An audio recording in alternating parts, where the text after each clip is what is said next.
y Economistas de Panamá. Sí, muy buenas tardes a todos y a todas, ya casi poco más de 50 personas. Yo quisiera primero agradecer a la doctora Ariadna Hernández de la Universidad Benemérita de Puebla por aceptar esta invitación de un tema fundamental que es la educación financiera.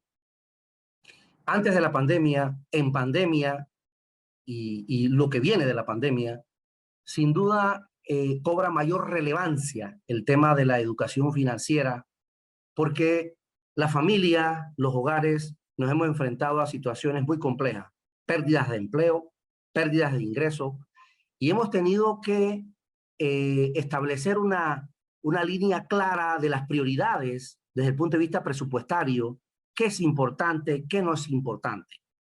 La doctora Ariadna, pues, ha investigado mucho este fenómeno de la educación financiera, sobre todo en México. Sin embargo, muchas de estas realidades son iguales o idénticas en nuestros países. Acá en Panamá, por ejemplo, sabemos que, como lo decía anteriormente, acá muchos profesionales, me incluyo, no sabemos manejar un presupuesto. Gastamos más de lo que ingresa. Y en muchos casos empezamos a tener tarjetas de crédito, ese plástico que de alguna u otra manera nos soluciona muchas cosas instantáneas, pero que en definitiva comprometemos ingresos futuros que ni siquiera se han generado. Por ende, la educación financiera debe ser un punto fundamental nuclear en la educación básica, nuclear, familiar, luego formal en las escuelas y, por qué no decirlo, en las universidades. Yo estudié economía y a mí economía nunca me enseñaron educación financiera, para nada. La educación financiera que he aprendido es por básicamente cómo me he insertado en los mercados, cómo he resuelto algunos negocios y etcétera, etcétera. Así que es una muy buena oportunidad.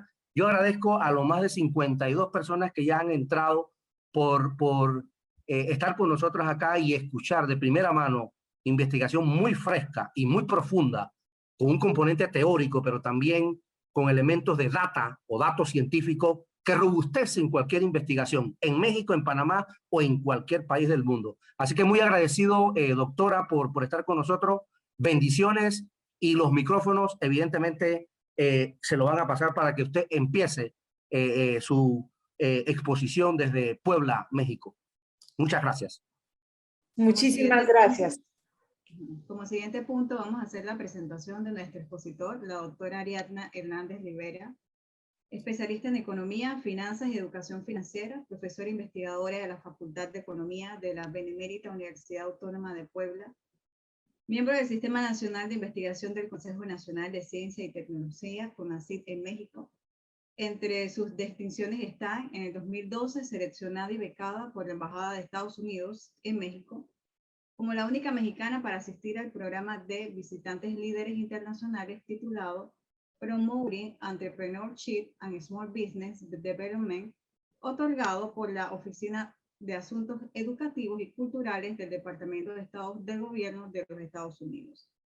Entre los becarios que han participado se encuentran 47 premios Nobel, más de 1,000 funcionarios en gabinetes de gobierno y más de 300 jefes de Estado actuales o pasados.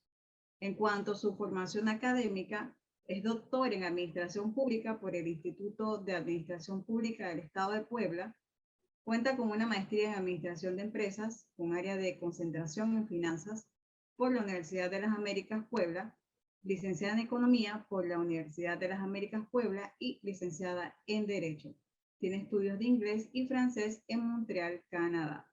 En cuanto a su experiencia profesional, podemos indicar que en la academia ha sido catedrática, directora de tesis, diseñadora y elaboradora de programas a nivel de licenciatura, maestría y doctorados en las áreas de economía, finanzas y negocios, tanto en universidades públicas como privadas de México en las áreas de economía, finanzas y negocios. Asimismo, ha impartido diferentes diplomados, talleres, cursos, seminarios, foros, entre otros, destacando instituciones como la Benemérita Universidad Autónoma de Puebla, Universidad Autónoma de México, Instituto Tecnológico de Estudios Superiores de Monterrey, la Universidad Iberoamericana, la Universidad Anáhuac, la Escuela de Posgrado de Excelencia, la Universidad del Valle de Puebla, entre otras. También ha sustentado diversas conferencias en foros nacionales e internacionales en escuelas de educación superior en los temas de economía, educación financiera, finanzas solidarias, equidad de género, entre otros. Ha escrito libros, capítulos de libros, artículos científicos, artículos de arbitrados y de divulgación académica. Fue integrante del grupo de trabajo Fronteras, Regionalización y Territorio de CLACSO entre el 2016 y el 2019. También ha visto consultorías nacionales e internacionales, ha participado como consultora de diversas firmas nacionales e internacionales, ofreciendo servicios enfocados en la administración pública en diferentes niveles de gobierno, en los temas de presupuestos a base de resultados, armonización contable, la reingeniería de procesos, entre otros. También ha sido presidenta de la Asociación Civil de Mujeres Solidarias que generan cambios para el periodo 2016-2019, vicepresidenta de la Asociación Mexicana de Becarios del Gobierno de Estados Unidos para el periodo 2014-2016, y en la Federación de Colegios de Economistas de la República Mexicana es secretaria de Comunicación entre los años 2019 y 2021, en el Colegio Nacional de Economistas de la Federación Nacional de Colegios de Economistas, antes del Colegio Nacional de Economistas. Fungió como subtesorera nacional, secretaria de Equidad de Género y subsecretaria de Certificación, Actualización y Recalificación Profesional. En el Colegio de Economistas del Estado de Puebla ha tenido diferentes nombramientos desde el año 2014 a la fecha como vicepresidenta, secretaria general suplente, representante legal, representante de la Comisión de Estudios de Género, gerente general, vocal de comunicación, entre otras. En cuanto a su experiencia en medios de comunicación, desde el año 2005 a la fecha, es conductora titular del programa de radio Impacto Económico, transmitido por Radio Boab, TV Boab, responsable de la organización, promoción y difusión del programa. Fue conductora titular del programa de televisión El Monedero, que se transmite por Puebla. Participó como compañera de conducción en el programa de televisión Te lo digo Juan, y desde el 2012 tiene una intervención en temas de economía y finanzas en el programa Aquí Estamos de Televisa Puebla. Le damos la bienvenida a la doctora Ariadna Hernández Rivera. Muchísimas gracias, colegas economistas. Soy Ariadna, su amiga, a sus órdenes. Me gusta que me llamen por mi nombre, que me digan de tú, y para tener cercanía con todos. Primero, agradecer la invitación y sobre todo este tema tan importante para todos nosotros ahora se ha vuelto un tema de moda pareciera, pero que es indispensable en la vida de cada ser humano. Cuando nosotros estudiamos economía nos dan una introducción muy bonita a la economía y vemos macroeconomía y vemos microeconomía, y quienes son más matemáticos profundizan en los modelos dinámicos en la economía, pero absolutamente ninguna materia en la universidad nos enseña cómo llevarlo a la práctica en nuestra vida cotidiana. Y en ese mismo sentido les quiero hacer nada más un background hice una encuesta, en mi último libro hice una encuesta para más de 5,000 estudiantes de áreas económico-administrativas en México, en las cuales encontré que los estudiantes de economía, de finanzas y de todas estas áreas que son relevantes para la toma de decisiones, ¿qué creen? No sabían de educación financiera y nunca en su casa realmente socializaron esta información tan importante. Es decir, sus padres tampoco les transmitieron la información de cómo llevar las finanzas, ¿no? Hemos hablado de que nuestras madres hacen maravillas con el dinero, pero no se lo transmitimos a los hijos. Y en la escuela, aun cuando vayamos a la universidad, las instituciones, como bien lo dijo el magíster Samuel, esto se replica en México y se replica en todo el mundo. Aun cuando vayamos a las instituciones formales, de todos modos, no nos enseñan a aplicarlo en nuestra vida. Entonces, me voy a permitir compartir la presentación que traigo este día para ustedes y Bueno, el tema que les voy a comentar es un tema que lo he estudiado de manera científica en los últimos años de mi vida como parte de las investigaciones que hago aquí en México. Y en esta educación financiera, pues tenemos un contexto. El contexto es que estamos viviendo momentos muy difíciles en el mundo. La pérdida de empleo, la pérdida de familiares cercanos. México, ustedes saben, Brasil, México son parte de los que más muertes tienen en América.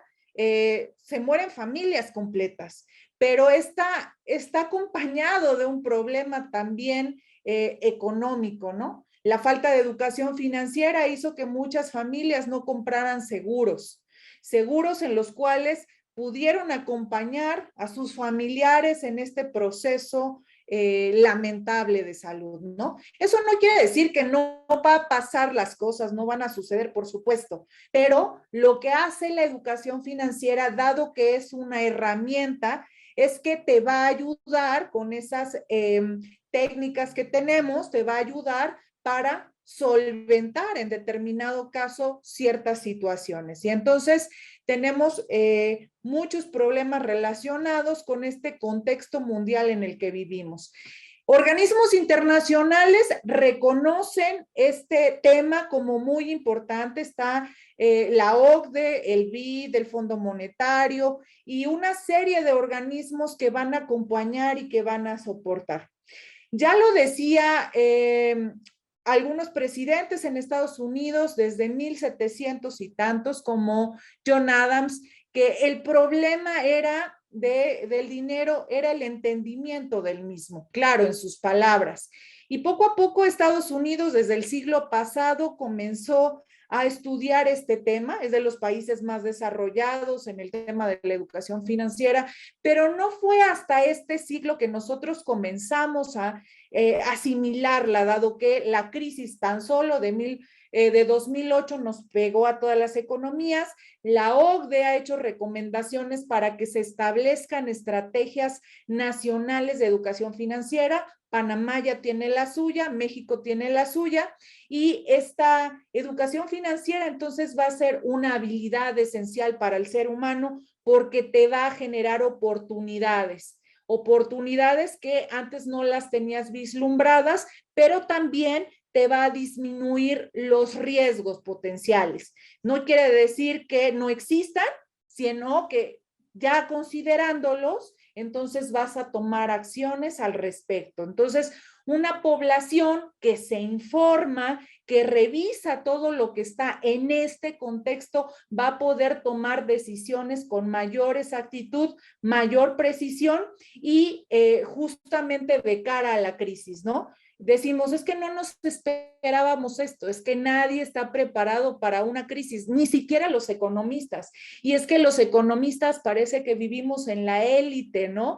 Que parece que nosotros todo lo entendemos, pero en realidad no lo aplicamos. Tenemos una brecha de información importante porque podemos discutir temas muy políticos, pero a la hora de aterrizarlos se quedan los supuestos. Entonces, la educación económica y financiera te obliga como ser humano a que esos conocimientos los puedas aplicar porque estos ya los estás asimilando en tu vida cotidiana, vas a desarrollar habilidades, vas a comprender todos los instrumentos financieros, todos los productos y servicios que están a tu alrededor en tu beneficio, considerando los potenciales costos que también estos tienen, porque efectivamente cada decisión económica tiene un costo y tiene una consecuencia, pero con educación económica y financiera los puedes de alguna manera soportar, ¿no?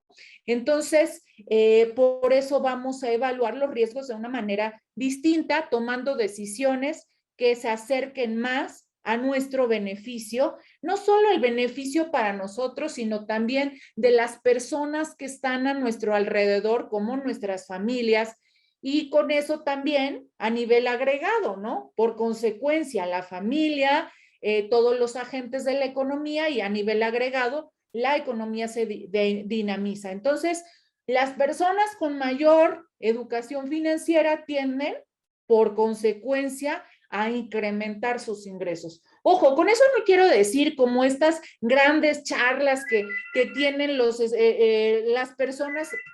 Perdón por perdón por el ruido, no tuve la oportunidad de dejarlo en silencio. Con esto quiero decir como los grandes speakers y coach de que dicen, vuélvete millonario. A ver, momentos, hay que ser realistas. No es que te conviertas en millonario, sino que con lo que tienes puedes administrarlo de tal manera que esa administración satisfaga tus necesidades y puedas obtener diferentes beneficios. Entonces, lo que antes podías, por ejemplo, al no conocer las implicaciones del dinero a través del tiempo, ¿no? Entonces, cuando ya conoces y tienes pues todas las herramientas a tu favor, ahorita vamos a ver algunas, entonces puedas incrementar tu participación en los mercados financieros, seas más competitivo y esto va a traer un beneficio para todos, ¿no? Puedas ahorrar, porque alguien dice, no, es que no me alcanza. Puede ser, porque la verdad es que a nivel internacional, más adelante lo vamos a ver con algunos datos, se ha perdido el ingreso per cápita de los individuos, ¿no? El no tener conocimiento de educación financiera, por el contrario, puede ser que te hicieron fraude, puedes tener problemas legales porque la educación financiera es multidisciplinar. ¿Qué quiere decir multidisciplinar? Que no solo está enfocada a la economía, sino está enfocada a las finanzas, a la administración, a la psicología, a las leyes. Entonces son áreas que complementan la educación financiera. Tú imagínate que haces un contrato, no lo lees y eso te va a traer consecuencias importantes porque ahí te puede decir que se actualiza de acuerdo a la inflación o al tipo de cambio. Tú no conoces estos términos y ahí puedes tener problemas legales. Entonces, el desconocimiento o el poco conocimiento te puede traer muchos problemas. Hay estudios científicos que dicen que una gran parte del estrés que nosotros vivimos, y ustedes lo pueden decir, o sea, no necesitan ser científicos, lo pueden vivir en carne propia, que el estrés que tenemos es por la parte de los ingresos, por la parte económica. O sea, solo una parte muy pequeña de la población mundial es la que disfruta de la libertad financiera, que siempre ven en los famosos videos de los coaches que se sienten millonarios y que no necesariamente lo son. Entonces, el resto vive estresado por estas situaciones. ¿Qué pasa? Que cuando eres lo suficientemente educado, entonces vas a poder eliminar este tipo de situaciones. Y por otra parte, también puedes estar desaprovechando muchos de los recursos que están a tu alcance y que no los has visto. Vamos a dar algunos datos sobre cómo está la educación financiera en el mundo. Si se dan cuenta, Estados Unidos como pioneros en estos temas desde el siglo pasado, pues muy bien. Canadá, Europa, ¿sale? Pero ¿qué sucede con el resto del mundo, no?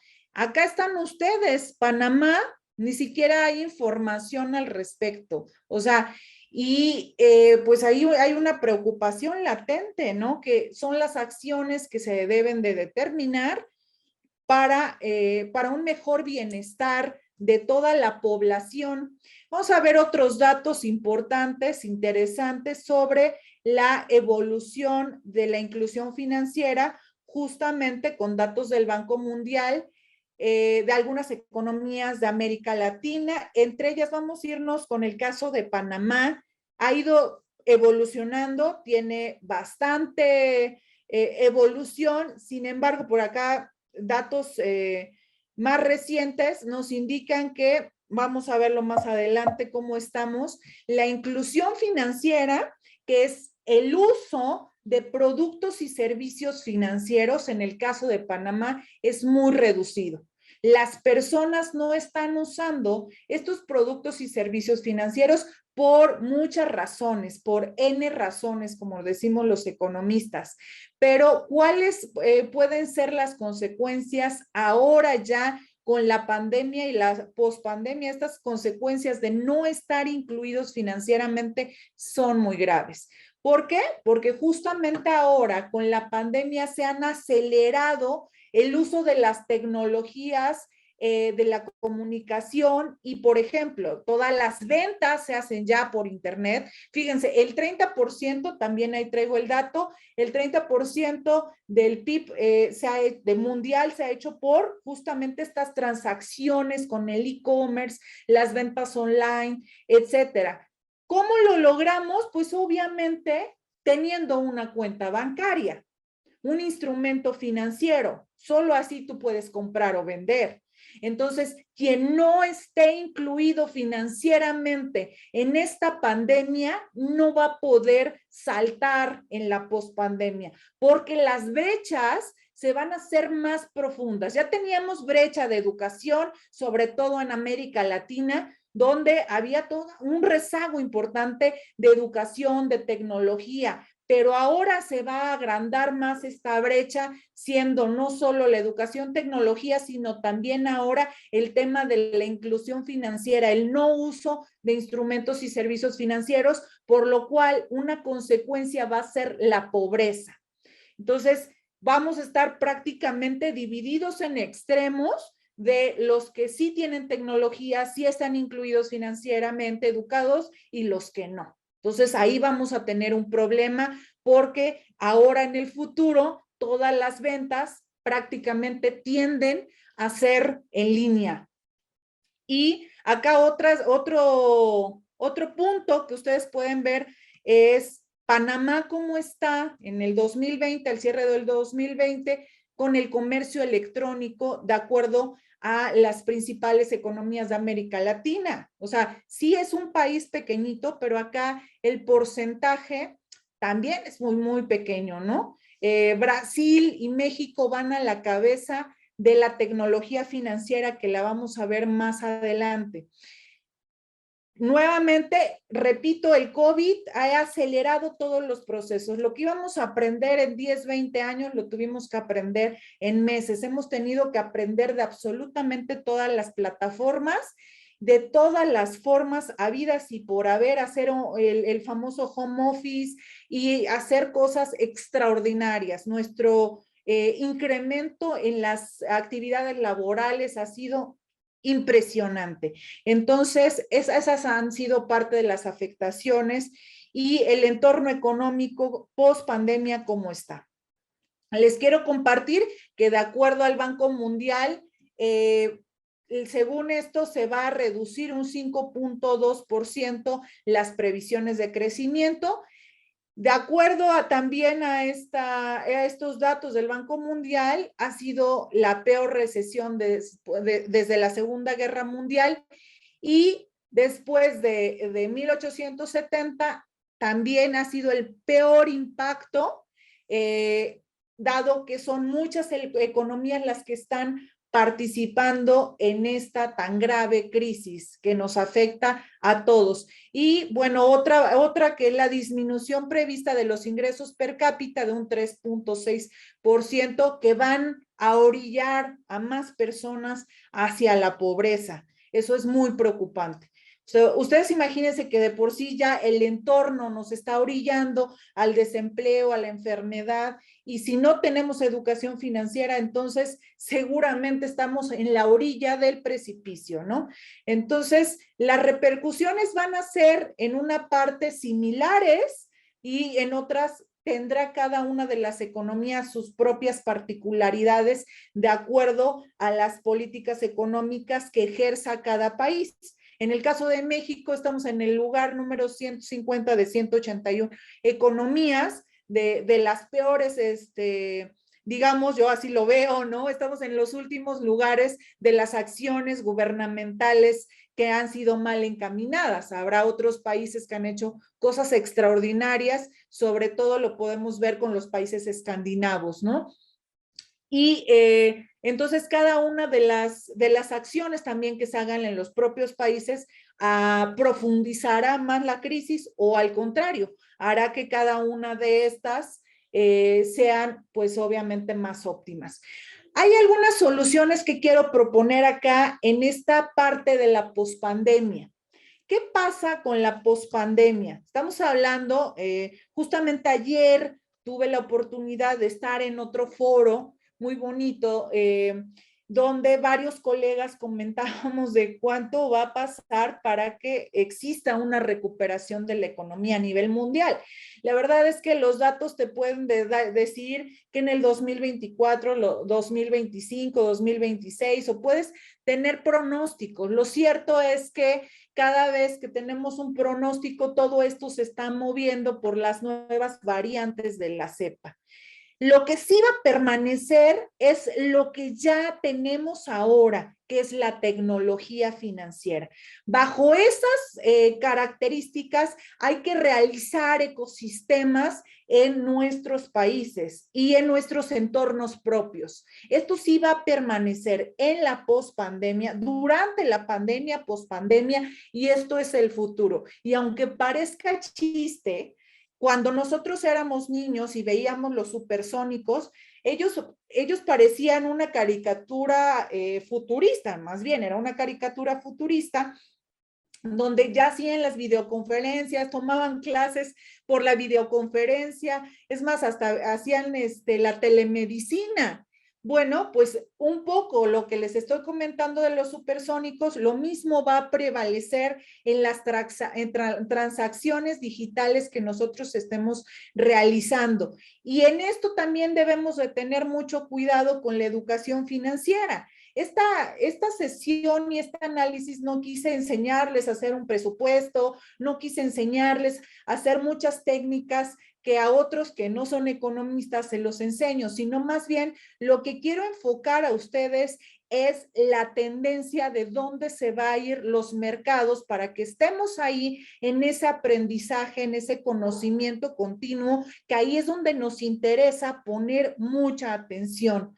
Ok, entonces las restricciones van a seguir por la pandemia. Entonces, si no vas a poder ir al restaurante, si no vas a poder ir a la escuela en determinados momentos porque estás enfermo, el comercio electrónico va a seguir y bajo esas características te tienes que mover, ¿no? Esas son las tendencias a nivel mundial. Entonces, si podemos comparar cuáles son los datos de las ventas a nivel internacional, estos se han incrementado profundamente. Aquí hay algunos, ¿no?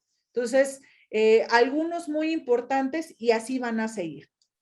Entonces, vamos a profundizar en el aprendizaje con el e-commerce, ¿no? Tenemos muchas empresas, nosotros somos tomadores de decisiones desde donde estemos, si estamos desde el área académica, estamos desde la parte gubernamental, somos hacedores de política pública, entonces tenemos que tomar decisiones. Y en estas decisiones debemos de enfocarnos hacia dónde va este camino. El e-commerce va a implicar una combinación de estrategias y de relaciones comerciales con el mundo.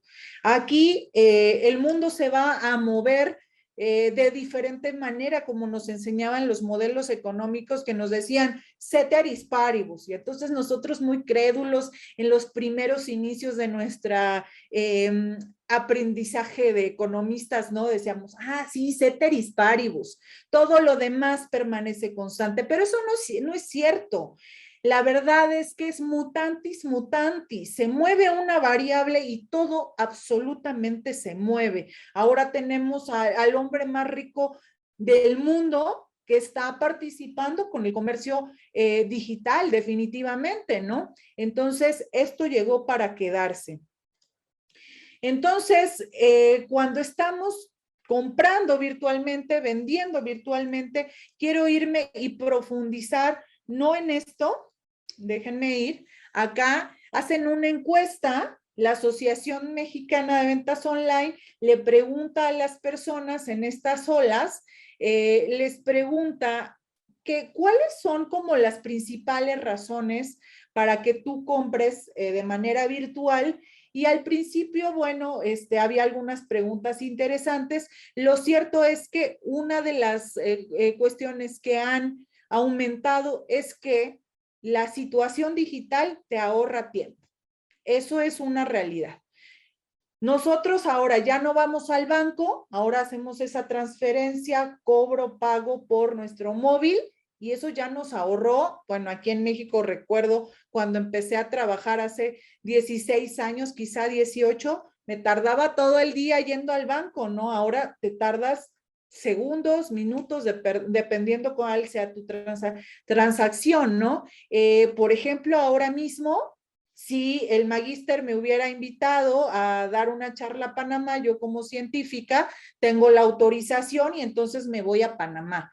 Esto ya me redujo costos, el hecho de la conexión virtual y también en tiempos. Entonces, lo cierto es que todo ahora se va a vender y las estrategias se tienen que mover hacia ese camino. Entonces, hay muchos servicios que se compran por internet, pero una cosa impresionante, desde cursos, seguros, todos los servicios de streaming, en fin, ¿qué no tenemos por internet? O sea, tan solo nos metemos a Amazon y hay miles de productos que nosotros podemos consumir. Incluso ahora, más adelante que podemos ver el tema de las empresas unicornio, ¿no? Las empresas, las startups que están creciendo impresionantemente y que con la pandemia, pues obviamente se ven más beneficiadas, ¿no?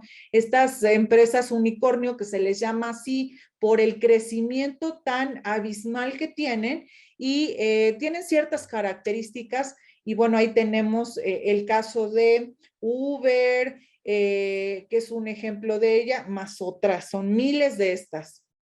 Ahora, ¿cuál será el panorama fintech para los próximos años? Entonces, quiero decirles primero qué son las fintech. Estas empresas que van a ser tecnológicas financieras. Entonces, ¿qué hacen estas empresas tecnológicas financieras? La unión de las dos son fintech.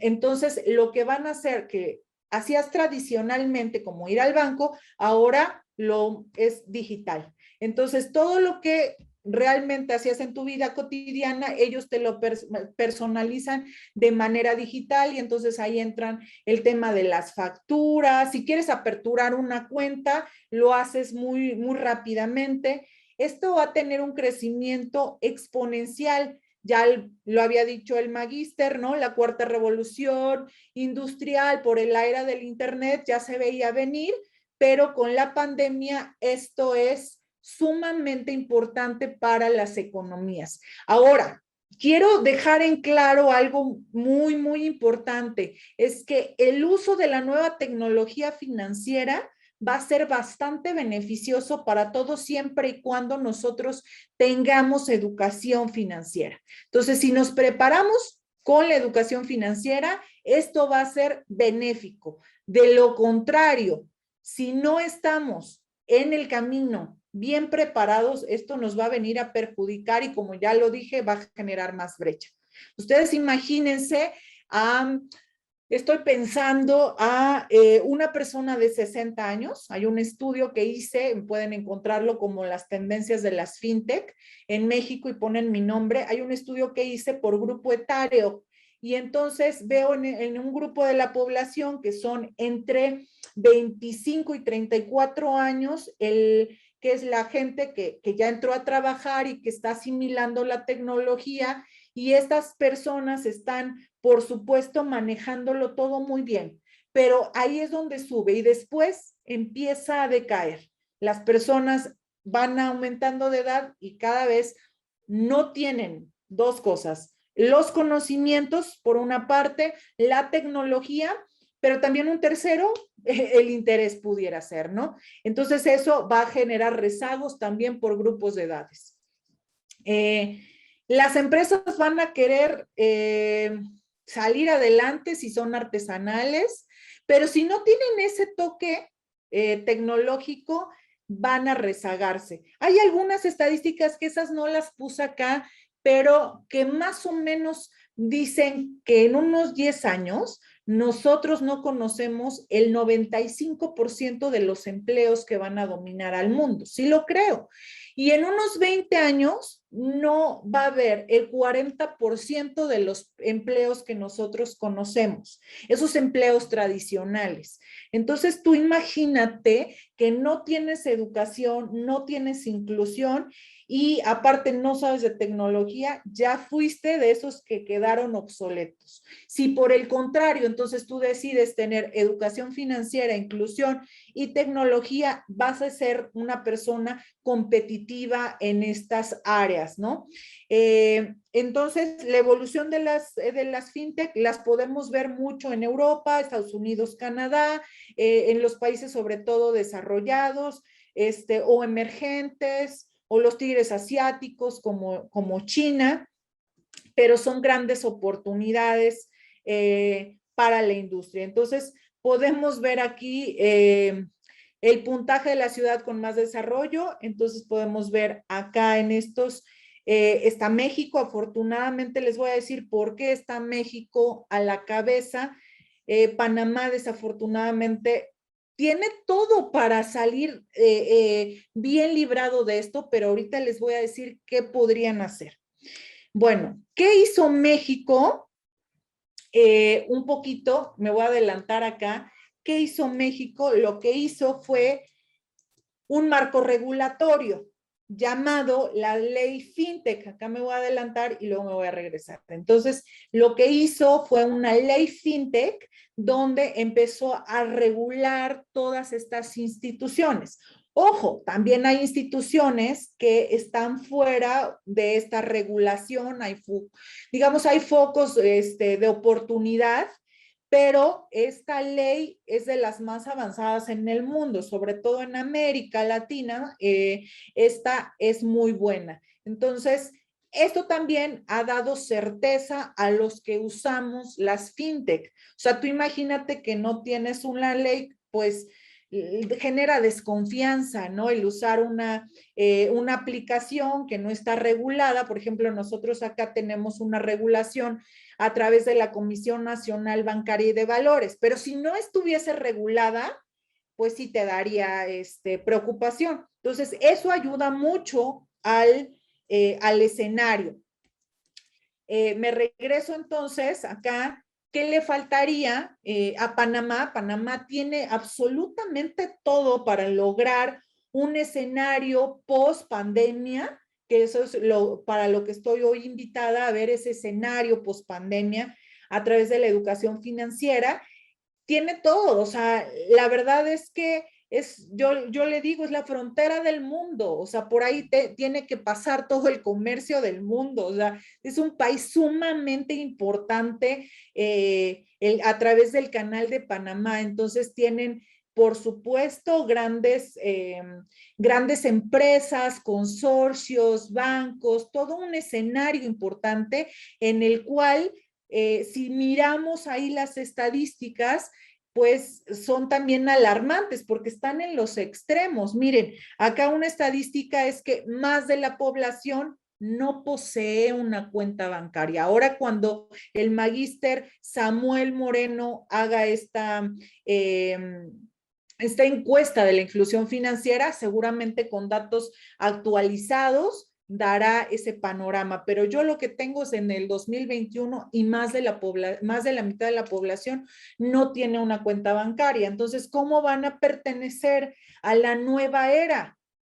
Entonces, estamos hablando de un rezago impresionante, ¿no? Si yo hiciera una encuesta ahorita, que no la voy a hacer, ¿por qué? ¿Para qué evitamos problemas? Pero sí la hice con mis estudiantes de México y los estudiantes de universidades prestigiosísimas de economía no tenían una cuenta bancaria y estaban estudiando economía, finanzas, etcétera, ¿no?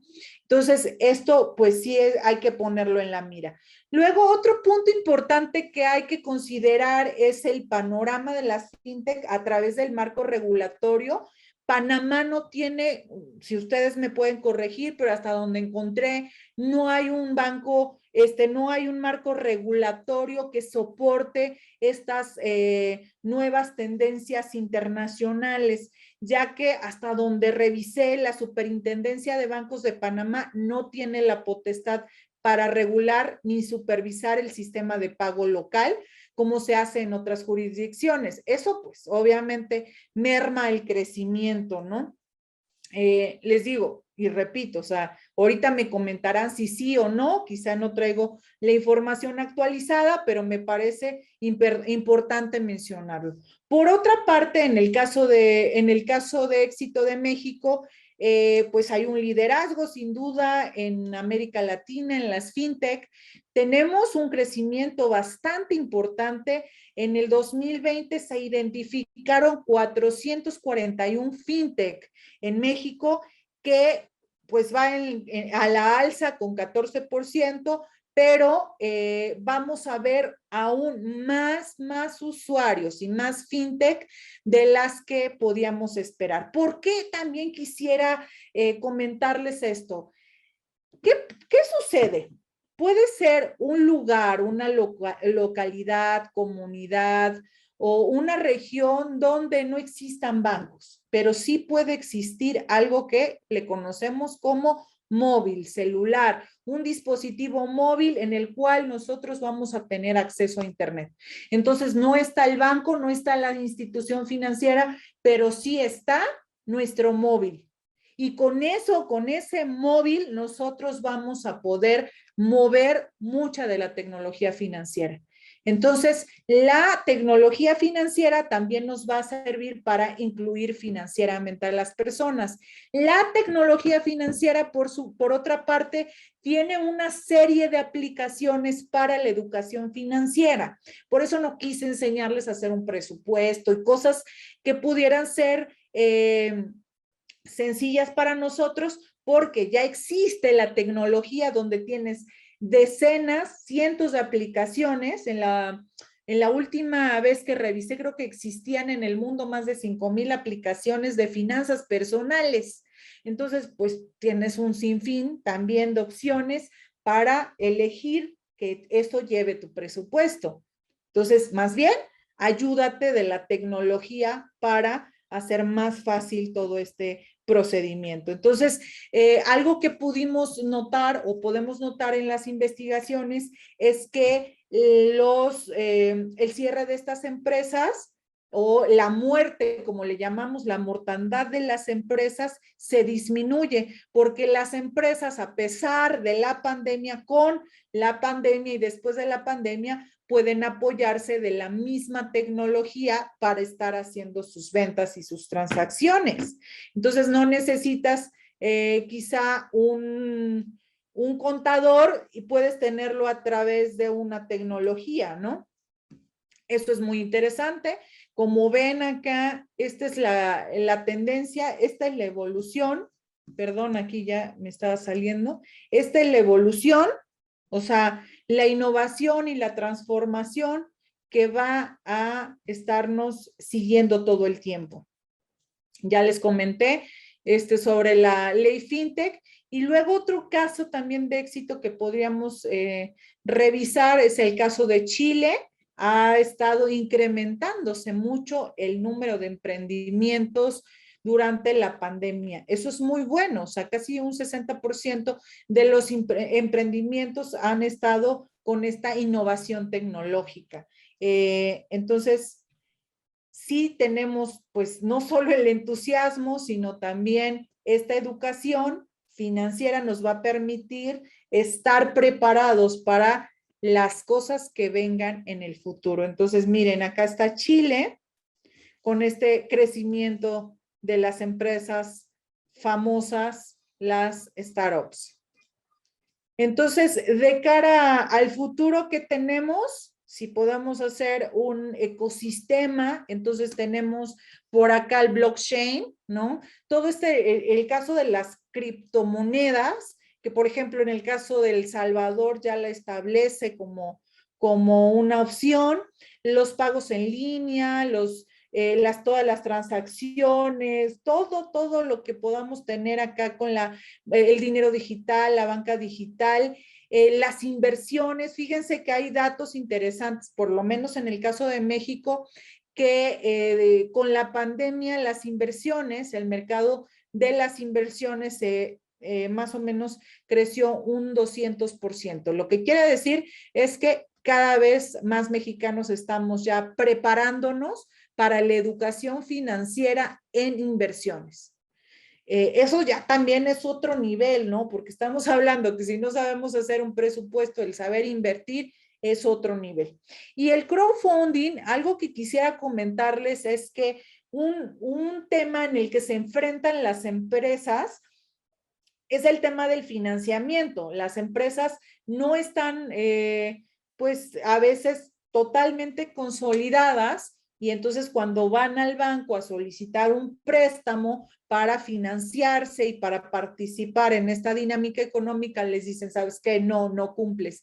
Pero el crowdfunding, ahora que es este fondeo, financiamiento colectivo, lo que hace es justamente fondear proyectos que no necesariamente la banca tradicional lo hacía.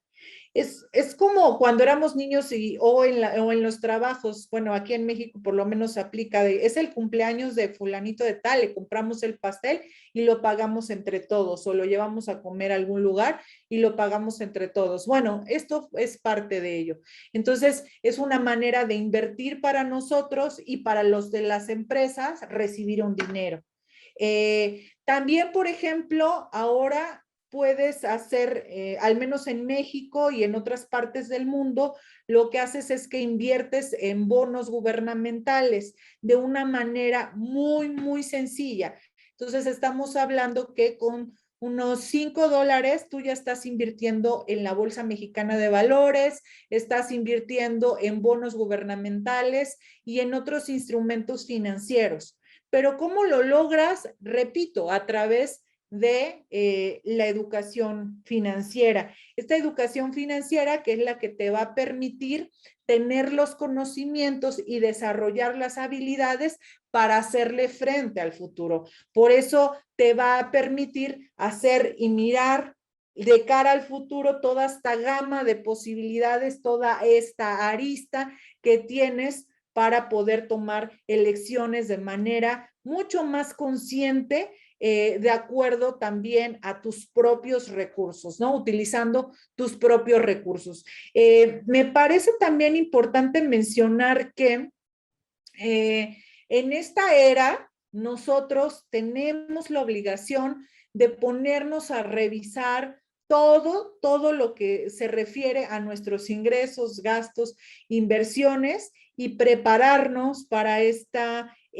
pospandemia que es la era del futuro, y si fuese para los más pesimistas, podría ser que algunos dijeran la destrucción, ¿no? Yo le diría las áreas de oportunidad que tenemos para ser personas diferentes, mejores, y en temas financieros, pues simplemente, yo lo digo también en mis libros, qué padre que tuviéramos toda la riqueza, que viviéramos como de ensueño, ¿no? Como el sueño americano, padrísimo, eso sería fenomenal.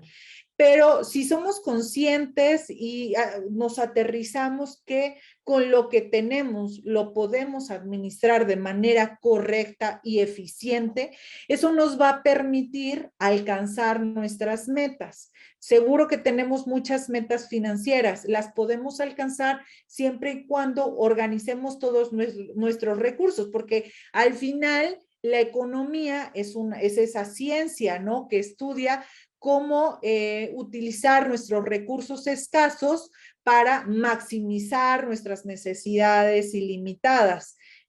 Nosotros como individuos tenemos unas necesidades impresionantes. Y algo que quisiera también agregar es considerar esta parte esencial y necesaria de que los individuos no somos como nos los planteaban en los libros de ser un homo economicus, que era un ser racional. Nosotros simplemente, ya lo dijeron los premios Nobel, Daniel Kahneman y con quien hizo estudios Kahneman, con Amos Tversky, o Richard Thaler, ya lo dijeron, uno que era psicólogo y el otro que era economista, ya lo dijeron, no somos individuos racionales, somos individuos pensantes. Si fuéramos racionales, entonces seguramente no nos endeudaríamos, no tomaríamos alcohol, no hiciéramos muchas cosas inadecuadas, no lo somos, simplemente somos hombres pensantes y como hombres pensantes buscar las mejores alternativas que se adapten a lo que estamos viviendo, a lo que somos y a lo que viene en el futuro. Entonces, bueno, pues yo los invito a algo que estoy moviendo acá que ya se está rayando. Algo hice acá. Yo los invito pues a seguir los pasos que se requieren, ¿no? Educarme financieramente, ahorrar, invertir, aprender a invertir y proteger el patrimonio. ¿En qué sentido? Es que a veces pasan cosas extraordinarias. Les voy a comentar una muy interesante que sucedió con una persona cercana a mí. En el 2017 tuvimos un temblor muy fuerte y esto hubo muchas réplicas en México, se perdieran vidas humanas y etcétera. Entonces, en ese inter, yo le dije a alguien muy cercano que tenía una casa maravillosamente hermosa, le dije, oye, ¿por qué no compras un seguro? Y me dijo, ¿cómo crees que voy a comprar un seguro? Esa casa le había pertenecido a un vizconde, bueno, era una casa muy bonita. Sí, ¿cómo crees que voy a comprar un seguro? No voy a estar regalando mi dinero. No tengo, es más, no tengo ahorita para comprar ese seguro. Dije, bueno, pues mi casa es más pequeña, es chiquitita, pero yo sí compro un seguro. Afortunadamente replicó el temblor, no le pasó nada a mi casa. El mejor seguro es el que no se utiliza. Pues mi amigo se le fracturó toda su casa. No se cayó, pero hasta la fecha su casa está inservible, no se puede habitar. Entonces perdió no solo su patrimonio, sino su ingreso, porque ahí mismo hacía rentas de la vivienda. Y lo cual, cuando nosotros utilizamos estos 4 pasos que parecieran muy sencillos, pero que en verdad los aplicamos, transformamos nuestra vida. Tienes un accidente y no tienes seguro, bueno, hay países en el mundo que no permiten transitar sin seguro. En países como México sí. Entonces, pero si tienes los principales seguros en tu vida y no pospongas el hecho de no tengo dinero, olvídate, prioriza, o sea, prioriza todo lo que sea protección a tu patrimonio de acuerdo a tus necesidades, ¿no? Y ahora justamente con el tema de las fintech, les quiero compartir que incluso hay seguros y hay muchas cosas que se adaptan a nuestras necesidades. Ahora con la pandemia muchos ni siquiera salimos de casa, entonces esos seguros se adaptan a tus necesidades de no salir, pero con el móvil ellos saben exactamente cuántos kilómetros estás avanzando y no te van a cobrar el mismo seguro que si lo estuvieras utilizando todos los días. Entonces, en esta educación financiera post pandemia, seguro que nos va a ayudar a la recuperación económica de nosotros, de nuestras familias, del país.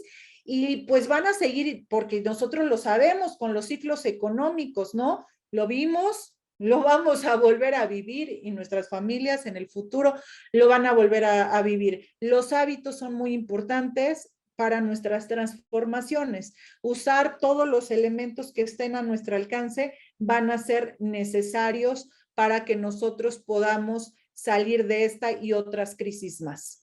Entonces, soy Ariadna Hernández Rivera, estoy a sus órdenes, me pueden seguir a través de mis redes sociales, estoy en Facebook, Twitter, Instagram, LinkedIn, todas las que ustedes quieran, estoy a sus órdenes como colega y amiga de ustedes. A las órdenes, Magíster, muchas gracias por la invitación.